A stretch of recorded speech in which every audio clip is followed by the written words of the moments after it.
Hi, ഏവർക്കും ഹൃദ്യമായ സ്വാഗതം. ഇന്ന് ഞാൻ വീഡിയോയിൽ വന്നിട്ടുള്ളത് പല ജില്ലയിലെ ആളുകളും LD ക്ലർക്ക്, പ്രത്യേകിച്ച് LD ക്ലർക്ക് പരീക്ഷ എഴുതിയ എല്ലാവരും എന്തായിരുന്നു സർട്ടിഫിക്കറ്റ് അപ്ലോഡ് മെസ്സേജ് കാത്തിരിക്കുകയാണ് എല്ലാ ജില്ലക്കാരും. അതുപോലെ തന്നെ ഒരുപാട് ജില്ലകൾക്ക് 5-6 ജില്ലകളിൽ എന്തായിരുന്നു സർട്ടിഫിക്കറ്റ് അപ്ലോഡ് മെസ്സേജ് വന്നിട്ടുണ്ട്. ഈ ഒരു സന്ദർഭത്തിൽ സർട്ടിഫിക്കറ്റ് അപ്ലോഡുമായി ബന്ധപ്പെട്ട ഒരു അപ്ഡേഷൻ എൻ്റെ അനുഭവത്തിൽ ഞാൻ നിങ്ങളുമായി ഷെയർ ചെയ്യുകയാണ്. നമുക്കറിയാം, ഇന്ന് ഡേറ്റ് 2024 ഡിസംബർ 19 ഇന്ന് ഒരു 11:48 എനിക്ക് വന്നൊരു മെസ്സേജാണിത്. സർട്ടിഫിക്കറ്റ് അപ്ലോഡുമായി ബന്ധപ്പെട്ട് Sadiq Ali M urgent action required from you for category number 261/2022 login and view profile message for details Kerala PSC എന്ന് വെച്ചാൽ അർജൻറ്റ് ഒരു ആക്ഷൻ ഉണ്ട് എന്നുള്ളതാണ്. അപ്പോൾ നമ്മൾ ഈ ഒരു മെസ്സേജിൻ്റെ ഡീറ്റെയിൽസ് നമുക്ക് അറിയണമെങ്കിൽ ഒന്നിരിക്കെ കേരള PSC നമ്മൾ ലോഗിൻ ചെയ്യണം. അതുമല്ലെങ്കിൽ നമുക്ക് നമ്മുടെ മെയിൽ നോക്കിയാൽ നമുക്കിത് കൃത്യമായിട്ട് മനസ്സിലാക്കാൻ സാധിക്കും.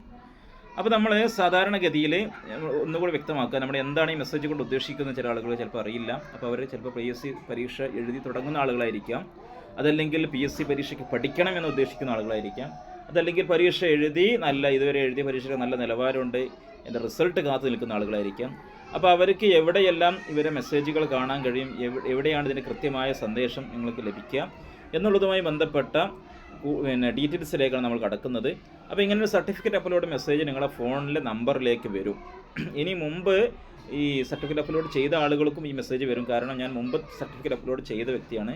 എനിക്ക് വീണ്ടും എന്തായിട്ട് മെസ്സേജ് വന്നിട്ടുണ്ട്. ഇതുമായി ബന്ധപ്പെട്ട ഡീറ്റെയിൽസിലേക്ക് നമ്മൾ കടക്കാം.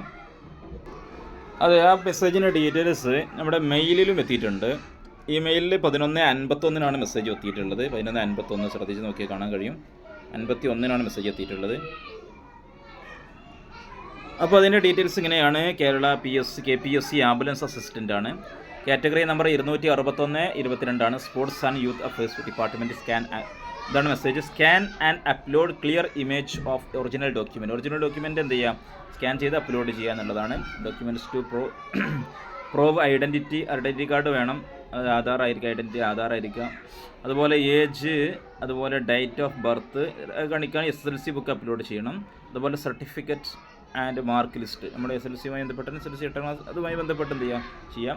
അപ്പോൾ education qualification, medical certificate as per gazette notification, ഇങ്ങനെ ഡീറ്റെയിൽസ് ആയിട്ട് പോകുന്നു. നമ്മളുമായി ബന്ധപ്പെട്ട് നമ്മൾ എന്ത് ചെയ്യണം എന്നുള്ളത് ഈ മെസ്സേജിൽ കൃത്യമായി മെയിലിൽ വന്നിട്ടുണ്ട്. ഫോണിൽ ജസ്റ്റ് മെസ്സേജ് വരുള്ളൂ, അർജൻറ്റ് റിക്വയർമെൻ്റ് എന്ന് വരുള്ളൂ. ഇനി നമുക്ക് PSC തുളസി വെബ്സൈറ്റിലേക്ക് നോക്കാം. ഇനി PSC തുളസി നമ്മൾ PSC പ്രൊഫൈൽ ഇത് ചെയ്ത് കഴിഞ്ഞാൽ നമ്മളിവിടെ ഈ പ്രൊഫൈൽ മെസ്സേജ് എന്ന ഇതിലാണ് നമ്മൾ തുറക്കേണ്ടത്. അപ്പോൾ അവിടെ തുറക്കുമ്പോൾ നമുക്ക് കാണാൻ കഴിയും ഇന്നത്തെ ഡേറ്റ് ഇതാണ് 19/12/2024 ഇന്ന് വന്ന മെസ്സേജാണ്. KPSC ambulance assistant category number 261/22 sports and youth affairs department. Scan upload clear image of original documents. അങ്ങനെ പോകുന്ന message. Documents to provide identity card വേണം. അതുപോലെ ഐഡൻറ്റി കാർഡ് ആധാർ കൊടുക്കാം. ഏജ് ആൻഡ് ഡേറ്റ് ബർത്ത് തെളിയിക്കുന്ന SSLC ബുക്ക് വേണം. Certificate and mark, education qualification, medical certificate as per gazette notification, ഇങ്ങനെ തുടങ്ങുന്ന മെസ്സേജാണിത്. അപ്പോൾ ഇങ്ങനെയാണ് ഒരു സർട്ടിഫിക്കറ്റ് അപ്ലോഡ് അതായത് നമ്മൾ എഴുതിയ പരീക്ഷയിൽ നമ്മൾ റാങ്ക് ലിസ്റ്റിൽ ഉൾപ്പെടാനുള്ള മാർക്ക് നമുക്കുണ്ട് എന്ന് തെളിയിക്കുന്ന ആദ്യത്തെ ഒരു മെസ്സേജാണിത് എന്ന് കൃത്യമായി മനസ്സിലാക്കി വെക്കുക. ഇനി പല ആളുകൾക്കുമുള്ള മറ്റൊരു സംശയമാണ്, സർട്ടിഫിക്കറ്റ് അപ്ലോഡ് മെസ്സേജ് വന്ന എല്ലാവരും ലിസ്റ്റിൽ ഉൾപ്പെടുമോ എന്നുള്ളത്. അതിൻ്റെ ഉത്തരം 90% ഉൾപ്പെടുന്നതെന്ന് പറയാം. ഒരുവിധം മാർക്ക് സർട്ടിഫിക്കറ്റുമായി ബന്ധപ്പെട്ട് മറ്റു പ്രശ്നങ്ങളൊന്നും അല്ലെങ്കിൽ പൊതുവേ ഏകദേശം ആളുകളൊക്കെ എന്ത് ചെയ്യും, 90% ആളുകൾ ഉൾപ്പെടും. നമ്മൾ എഴുതിയ പരീക്ഷൻ്റെ ഫസ്റ്റ് നമ്മൾ വിജയിച്ചു, നമുക്കൊരു വിജയം ഉണ്ട് എന്ന് തെളിയിക്കുന്ന ഫസ്റ്റ് മെസ്സേജാണ് ഈ സർട്ടിഫിക്കറ്റ് അപ്ലോഡ് മെസ്സേജ്. എന്നാൽ എല്ലാ സർട്ടിഫിക്കറ്റ് അപ്ലോഡ് മെസ്സേജ് വന്നാലും നമ്മൾ ലിസ്റ്റിൽ ഉൾപ്പെട്ടു എന്ന് പറയാൻ ഒരു വകുപ്പുമില്ല. എനിക്കിതിന് മുമ്പ് ഇതുപോലെ സർട്ടിഫിക്കറ്റ് അപ്ലോഡ് മെസ്സേജ് വന്ന ഒരു മെസ്സേജ് ഉണ്ട്, പക്ഷേ ഞാൻ ലിസ്റ്റിൽ ഉൾപ്പെട്ടിട്ടില്ല. അതിൻ്റെ കാരണം അത് എന്തുകൊണ്ട് എന്നുകൂടെ ഞാൻ എന്ത് ചെയ്യാം, ഈ വോയിസിൽ ഞാൻ വ്യക്തമാക്കാം. നമുക്കത് നോക്കാം. ഇവിടെ ശ്രദ്ധിക്കുക, ഇവിടെ 6ാം നമ്പർ കൊടുത്തെടുത്ത് ശ്രദ്ധിക്കുക. 731/2021 higher secondary school teacher junior economics candidate please scan and upload all original document to prove age, SSLC date of birth, education qualifications, including mark list, community as per notification for the post of higher secondary school teacher, junior economics എന്ന് പറഞ്ഞ് category number കൊടുത്ത് ഡേറ്റും കൊടുത്തിട്ടുണ്ട്. On before ഒന്നിരിക്കുക ആ ദിവസം അല്ലെങ്കിൽ അതിന് മുമ്പ് 7/3/2023 മുമ്പ് 28 മെസ്സേജ് വന്നാണ് അതിന് മുന്നത്തെ മാസം കേട്ടോ. അതായത് ഫെബ്രുവരി 28 മെസ്സേജാണ്.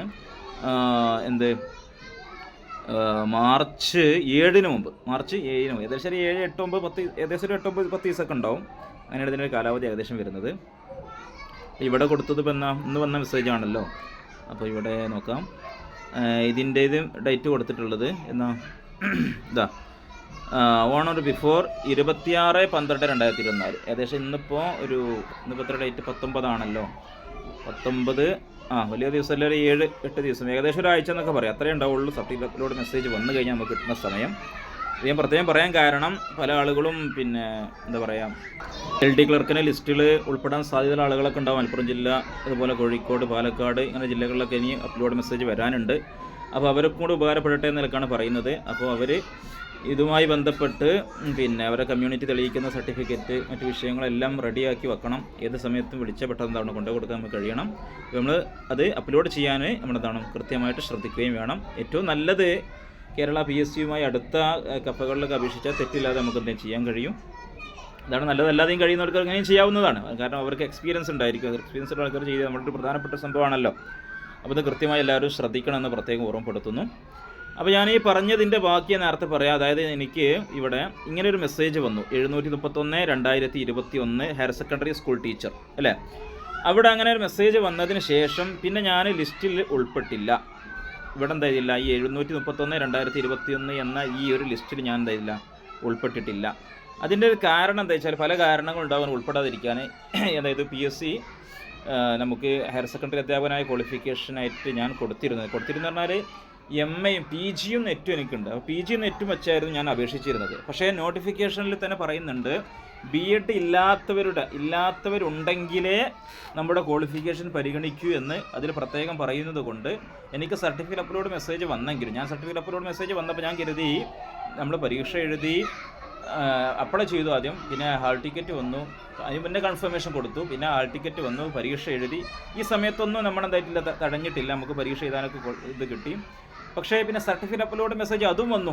അപ്പോൾ അതും വന്നപ്പോൾ ഞാൻ കരുതി ഇനി എന്താണെങ്കിലും ആ ലിസ്റ്റിൽ ഉണ്ടായിരിക്കുമെന്ന്. പക്ഷേ PSC ഷോർട്ട് ലിസ്റ്റ് പ്രസിദ്ധീകരിച്ചപ്പോൾ എനിക്കെന്തായിരുന്നു ഞാനതിൽ ഉൾപ്പെട്ടില്ല. അപ്പോൾ ഞാൻ കരുതി എന്നാൽ എൻ്റെ മാർക്ക് കുറവായിരിക്കും, അതുകൊണ്ടായിരിക്കും ഇല്ലാതിരിക്കുക എന്നുള്ളത്. അങ്ങനെ ഞാൻ പിന്നെ അതുവരെ ഞാൻ മെയിൻ ചെയ്തില്ല. പിന്നെ റാങ്ക് ലിസ്റ്റ് ബന്ധപ്പെട്ട് റാങ്ക് ലിസ്റ്റ് ഷോർട്ട് ലിസ്റ്റൊക്കെ ബന്ധപ്പെട്ട് റാങ്ക് ലിസ്റ്റ് സമയത്ത് തോന്നുന്നുണ്ട്.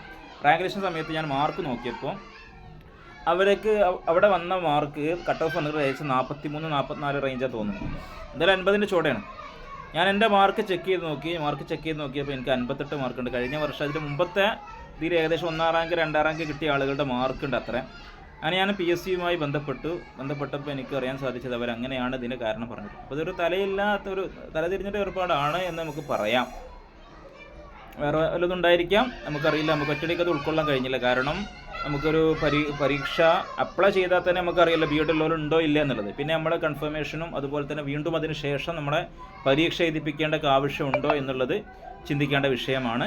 അപ്പോൾ എന്താണ് ഞാൻ പറഞ്ഞ കൂട്ടത്തിൽ പറഞ്ഞു മാത്രം. സർട്ടിഫിക്കറ്റ് അപ്ലോഡ് മെസ്സേജ് വന്ന ആളുകൾ ലിസ്റ്റിൽ ഉൾപ്പെടുമോ എന്ന് ചോദിച്ചാൽ 100% ഉൾപ്പെടില്ല. ഒരു 90% നമുക്ക് എന്താ ഉൾപ്പെടും എന്ന് പറയാവുന്നതാണ്. എന്നാൽ ഇതുപോലെ വേറെ പല മെസ്സേജ് വന്നിട്ട് അതിലൊക്കെ ഉൾപ്പെട്ടിട്ടുണ്ട്. ഇതിൽ മാത്രമേ പ്രശ്നം വന്നിട്ടുള്ളൂ. അങ്ങനെ ചില എന്തെങ്കിലും പ്രശ്നങ്ങൾ ഉണ്ടെങ്കിൽ അങ്ങനെ പ്രശ്നം വരികയുള്ളൂ കേട്ടോ. അപ്പോൾ ഇനി കൂടുതൽ നീട്ടി ഞാൻ പറയുന്നില്ല. എല്ലാവർക്കും കാര്യങ്ങൾ ഏകദേശം മനസ്സിലായി എന്ന് വിചാരിക്കുന്നു. അപ്പോൾ എന്തെങ്കിലും വിഷയങ്ങളുണ്ടെങ്കിൽ കമൻറ്റ് ചെയ്യാം. പിന്നെ നമ്മുടെ ചാനലിൽ ഞാൻ ചില ക്വസ്റ്റ്യനുകൾ, ചില പ്രധാനപ്പെട്ട വിഷയങ്ങൾ പരീക്ഷകളൊക്കെ വരുമ്പോൾ ആൻസർ കീ കാര്യങ്ങളൊക്കെ ഇവിടെ പിന്നെ നമ്മുടെ ചാനലിൽ ഇടാറുണ്ട്. പ്രത്യേകിച്ച് തൊട്ട് മുമ്പ് നടന്ന തമിഴ് നോയിങ് ക്ലർക്കിൻ്റെ പരീക്ഷ നമ്മൾ ഏകദേശം പരീക്ഷ കഴിഞ്ഞാൽ ഉടനെ ഒരു അരമണിക്കൂറിനുള്ളിൽ തന്നെ നമ്മളിതിൻ്റെ ആൻസർ കീ ഒക്കെ വിട്ടിരുന്നു. ഒരു തെറ്റുമില്ലാതെ എല്ലാവരും അതിൽ ഒരു തെറ്റുമല്ല ചൂണ്ടിക്കാണിക്കാൻ സാധിച്ചിട്ടില്ല. അത്രയും കൃത്യമായിട്ട് നമ്മൾ എന്ത് ചെയ്തു, അരമണിക്കൂറിൻ്റെ ഉള്ളിൽ തന്നെ വളരെ വേഗത്തിൽ നമ്മളത് ആൻസർ ചാനൽ അപ്ലോഡ് ചെയ്യുക ചെയ്തിട്ടുണ്ട്. അപ്പോൾ അത്തരം വളരെ പെട്ടെന്ന് നമുക്ക് വിവരം കിട്ടാനും കാര്യങ്ങളൊക്കെ എന്ത് ചെയ്യാം, ചാനൽ സബ്സ്ക്രൈബ് ചെയ്യാം. എന്തെങ്കിലും തെറ്റുകളോ നിങ്ങൾക്ക് ഇഷ്ടപ്പെടാത്തുണ്ടെങ്കിൽ എന്ത് ചെയ്യാം, ചാനൽ അൺസബ്സ്ക്രൈബ് ചെയ്ത് ഡിസ്ലൈക്കും ചെയ്ത് അഭിപ്രായം അറിയിക്കണമെന്ന് പ്രത്യേകം അറിയിക്കുന്നു. എല്ലാവർക്കും വിജയാംശംസിച്ചുകൊണ്ട് നന്ദി, നമസ്കാരം.